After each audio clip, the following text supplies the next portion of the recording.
What if I told you that hidden within the pages of the world's most read book are passages so strange, so mysterious, that even seasoned theologians struggle to explain them? We're talking about talking animals that save lives, mysterious stones that let humans chat directly with God, and creatures so terrifying they make dragons look like house pets. These aren't fairy tales or myths. These are actual passages from the Bible that most people have never heard about.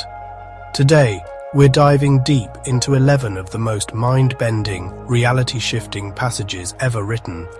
And I guarantee that by the end of this video, you'll never look at the Bible the same way again. So buckle up, because we're about to uncover secrets that have been hiding in plain sight for thousands of years. Picture this. You're facing a life or death decision, and you need God's direct answer, not a feeling, not a sign, but a clear yes or no. In ancient Israel, this wasn't just wishful thinking. The high priests carried something called the Urim and Thummim, mysterious stones that allowed direct communication with the Almighty. Here's where it gets incredible. King David is running for his life from King Saul, who wants him dead. David learns that the Philistines are attacking the city of Keilah. What does he do? He calls for the priest carrying these mystical stones. "Should I attack the Philistines?" David asks through the stones. God's response comes back crystal clear. "Go and attack, you'll win." But David's men are terrified, so he asks again for confirmation. Again, the stones give him God's direct answer. Later, when David suspects Saul is plotting against him, he uses the stones again. Will Saul come to Keilah? Yes. Will the people betray me to Saul? They will. Thanks to this divine GPS system, David escapes just in time. But here's the shocking part. Even King Saul used these stones, and they revealed that his own son Jonathan was guilty of breaking a royal decree. The stones were about to get Jonathan executed, until the people intervened. Now, if divine stones weren't strange enough, wait until you hear about the prophet who got life-saving advice from his donkey. Balaam is riding to curse the nation of Israel. He's been hired by an enemy king to put a hex on God's people. But as he's traveling, an angel with a drawn sword blocks the path. There's just one problem. Balaam can't see the angel, but his donkey can. First, the donkey swerves off the road. Balaam beats her. Then the donkey crushes Balaam's foot against a wall, trying to avoid the angel. Balaam beats her again.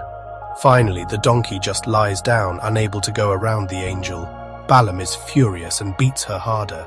That's when the impossible happens. The donkey opens her mouth and speaks. "What have I done to you that you've beaten me 3 times? And here's what's crazy. Balaam doesn't even seem surprised. He actually argues back with the donkey.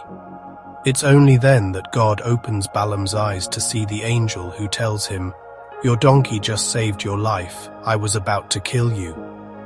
Sometimes wisdom comes from the most unexpected sources, even a 4-legged one.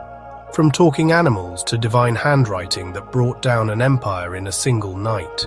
King Belshazzar is throwing the ultimate party in his Babylonian palace. Thousands of guests, flowing wine, and in an act of ultimate disrespect, he orders his servants to bring out the sacred cups stolen from God's temple in Jerusalem. They're using holy vessels to toast their pagan gods. Suddenly, in the middle of their drunken celebration, the party stops dead. Everyone's eyes are fixed on the wall, where something impossible is happening. Floating fingers, just fingers, no hand, no arm, begin writing mysterious words on the palace wall. The words are Mene, Mene, Tekel, Upharsin. The king is so terrified his knees are knocking together. He calls all his wise men, magicians and astrologers.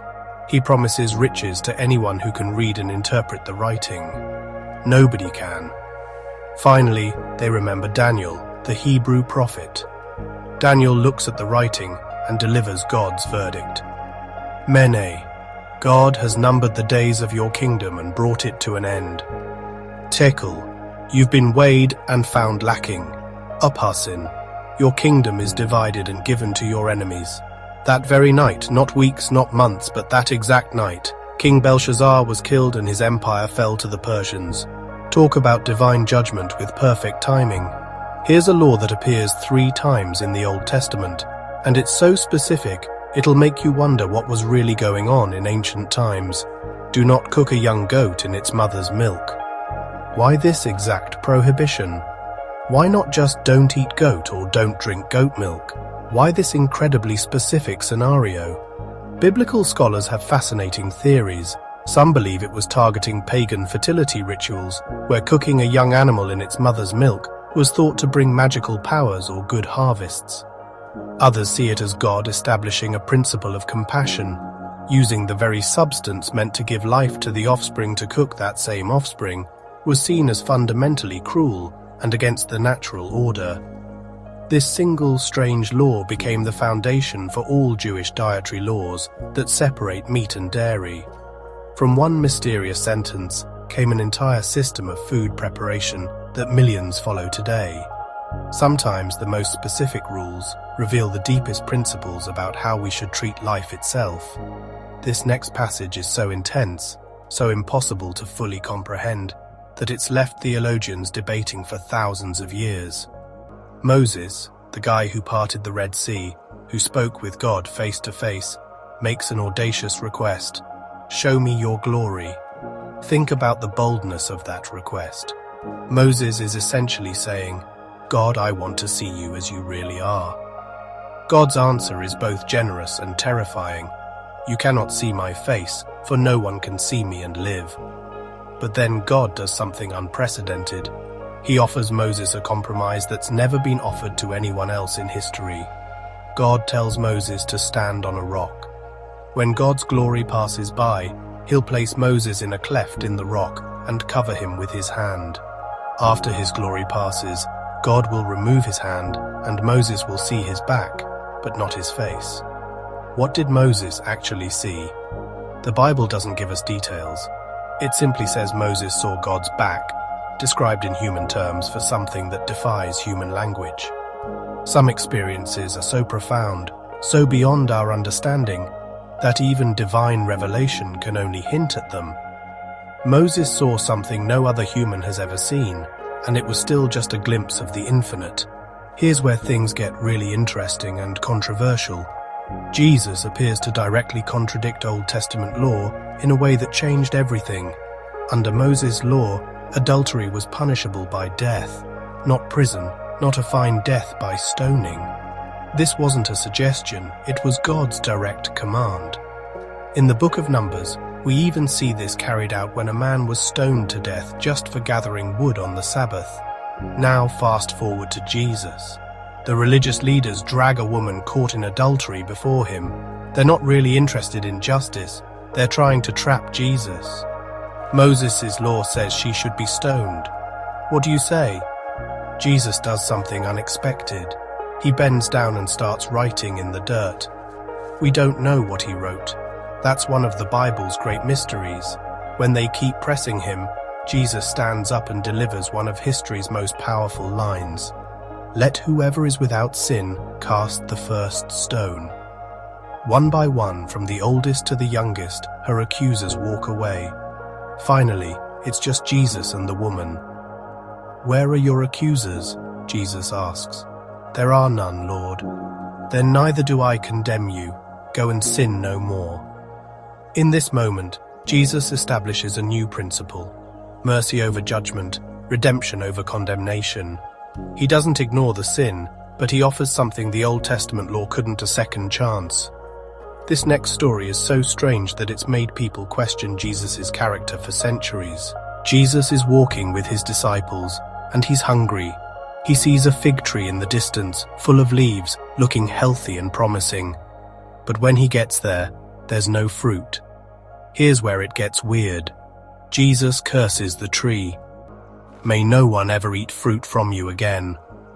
But here's what makes this story truly bizarre. The gospel writer actually tells us it wasn't even fig season. The tree had no fruit, because it wasn't supposed to have fruit yet. So why did Jesus curse an innocent tree for doing exactly what it was supposed to do? The next day, the The disciples are shocked to see the fig tree completely withered from the roots up.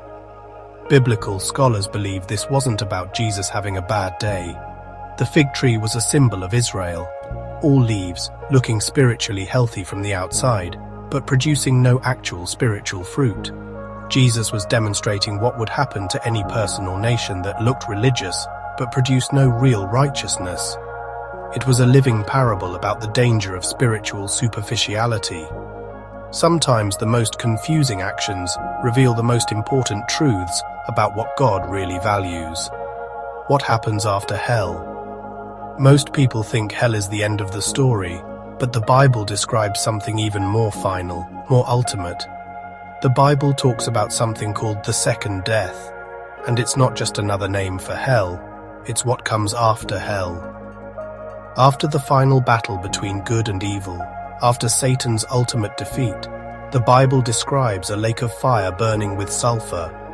First to be thrown in are the beast and the false prophet from Revelation.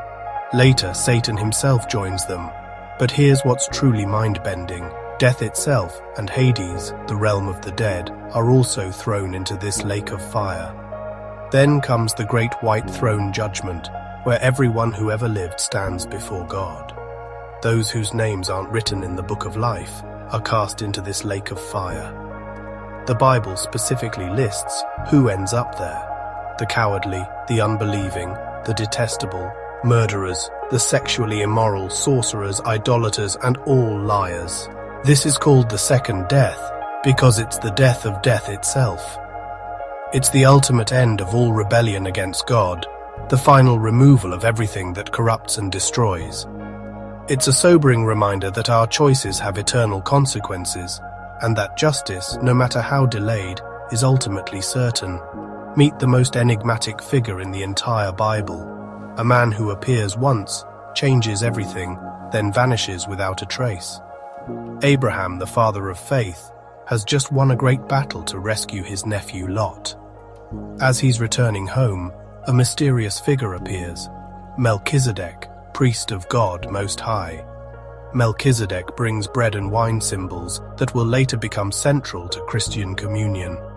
He blesses Abraham, and Abraham, recognizing his authority, gives him a tenth of all his war spoils.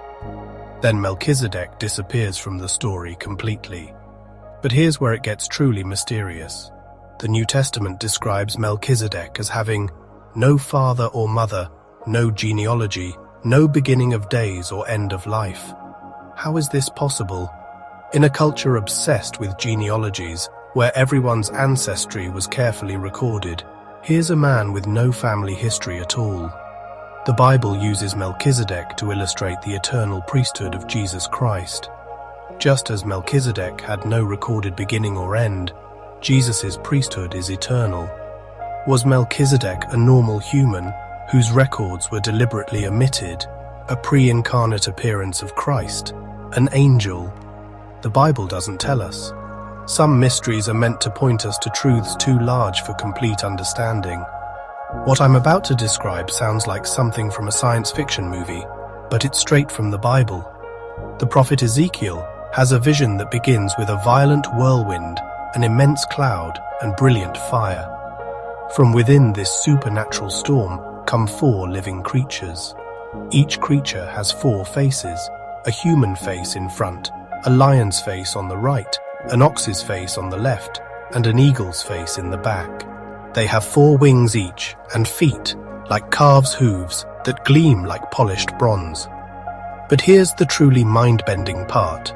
Next to each creature is a wheel within a wheel, like gyroscopic spheres that can move instantly in any direction.